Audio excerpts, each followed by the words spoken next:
بسم اللہ الرحمن الرحیم۔ السلام علیکم ناظرین حضرت یوسف علیہ السلام عزیز مصر بنے تو لوگ آپ سے بے حد محبت کرنے لگے، یہاں تک کہ مصر کا بادشاہ بھی آپ سے محبت رکھنے لگا اور ہر فیصلے میں آپ کا مشورہ ضرور لیتا تھا۔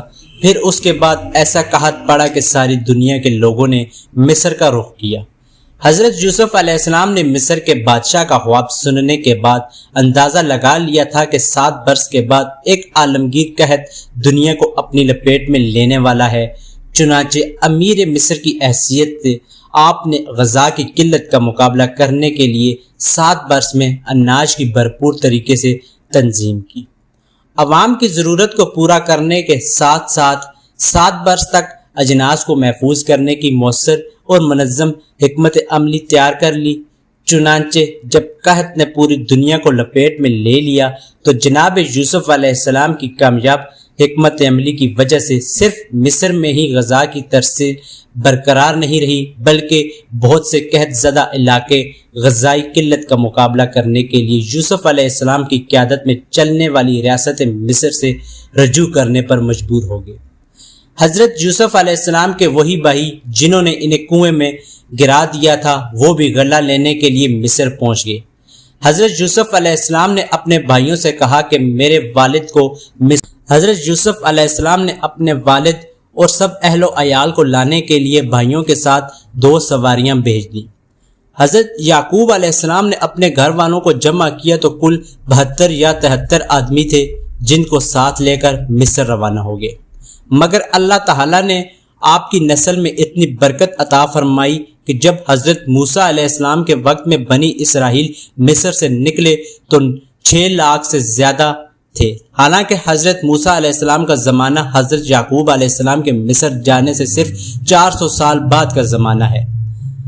حضرت یعقوب علیہ السلام نے اپنے اہل و عیال کے ساتھ مصر کے قریب پہنچے تو حضرت یوسف علیہ السلام نے 4000 لشکر اور بہت سے مصری سواروں کو ساتھ لے کر آپ کا استقبال کیا اور جھنڈے اور قیمتی پرچم لہراتے ہوئے قطاریں باندھے مصری باشندے جلوس کے ساتھ روانہ ہوئے۔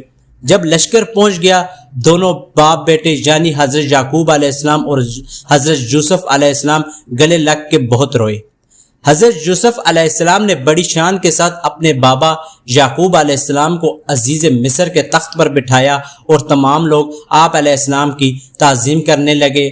آپ کے اس ایمان اور مرتبے اور نبوت کو تسلیم کر کے مصر کا بادشاہ اپنا تاج آپ علیہ السلام کے قدموں پہ رکھ کے اللہ کے دین کو قبول کرنے لگے اور آپ علیہ السلام کو آپ کے بابا کو اللہ کا نبی ماننے لگے۔ یوں بنی اسرائیل مصر میں رہنے لگے اور اللہ کے نبی حضرت یوسف علیہ السلام نے ایک شہر آباد کروایا جس کا نام گوشن رکھا۔ وقت گزر ہی رہا تھا، پھر اس وقت کے 24 سال بعد حضرت یعقوب علیہ السلام وفات پا گئے تو حضرت یوسف علیہ السلام نے حضرت یعقوب علیہ السلام کو حضرت ابراہیم اور حضرت سعد علیہ السلام کے ساتھ دفن کر دیا۔ پھر جب حضرت یوسف علیہ السلام وفات پا گئے تو وہاں مصر کے لوگوں میں لڑائی پڑ گئی۔ ہر کوئی چاہتا تھا کہ حضرت یوسف علیہ السلام کو ان کے علاقے میں دفن کیا جائے تاکہ برکت اور رحمت ان کے محلے پر قائم رہے۔ پھر مصر کے علماء نے بیٹھ کر یہ فیصلہ کیا حضرت یوسف علیہ السلام کے جسم کو سنگ مرمر کے تابوت میں ڈال کر دریائے نیل میں ڈال دیا جائے، جس سے دریا کا پانی قبر کو چھو کر گزر کر سارے گھروں میں پہنچ جایا کرے گا اور آپ علیہ السلام کی رحمت ہر گھر میں قائم رہے۔ تب ہی حضرت یوسف علیہ السلام کو دریائے نیل کے بیچ میں تدفین کر دیا گیا۔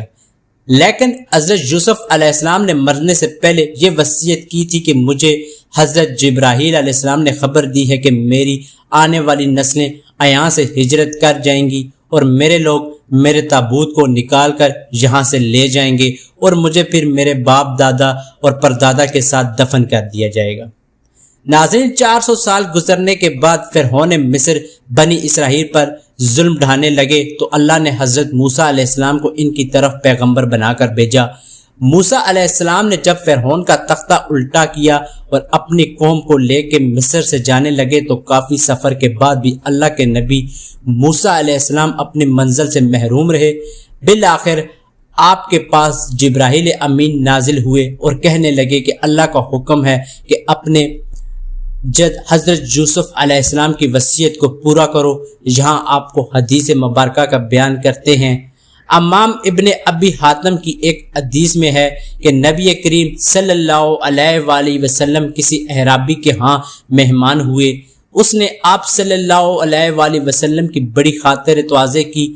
واپسی میں آپ صلی اللہ علیہ وآلہ وسلم نے فرمایا کبھی ہم سے مدینہ میں بھی مل لینا۔ کچھ دنوں بعد اعرابی آپ صلی اللہ علیہ وآلہ وسلم کے پاس آیا۔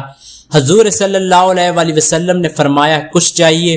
اس نے کہا ہاں، ایک تو اونٹنی دیجئے منہ حج کے، اور ایک بکری دیجئے جو دودھ دیتی ہو۔ آپ نے فرمایا افسوس، تو نے بنی اسرائیل کی بڑھیا جیسا سوال نہ کیا۔ صحابہ اکرام رضی اللہ تعالیٰ عنہ نے پوچھا وہ واقعہ کیا ہے؟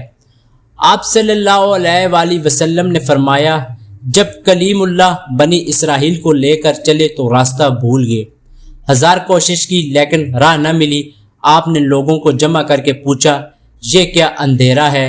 تو علماء بنی اسرائیل نے کہا بات یہ ہے کہ حضرت یوسف علیہ السلام نے اپنے آخری وقت میں ہم سے عہد لیا تھا کہ جب مصر سے چلیں تو آپ کے تابوت کو بھی یہاں سے اپنے ساتھ لیتے جائیں۔